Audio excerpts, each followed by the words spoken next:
Uşaqlarınızın məktəb çantasına qoya biləcəyiniz yumşaq bulkalar hazırlayırıq. İşə mayanı aktivləşdirməklə başlayırıq. Bir xörək qaşığı maya, şəkər tozu, südü qarışdırıb üzəri köpüklənənə qədər gözləyirik. Qaba stəkan yarım əridilmiş kərə yağı, 6-7 xörək qaşığı şəkər tozu, vanil, süd, yumurta, maya və unu əlavə edib ələ yapışan yumşaq xəmir yoğururuq. Xəmirimizi acımağa qoyuruq. Sonra kiçik kündələr hazırlayıb müxtəlif fiqurlar düzəldirik.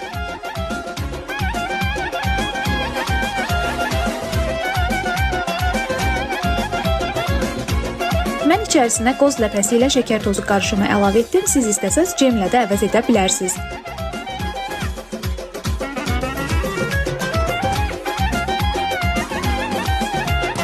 Kündələrin bir qismini də belə kişmişlə hazırladım. Hazırladığımız bulkaları təxmini yarım saat kimi gözlədirik. Üzərlərinə süd, yumurta qarışımı çəkib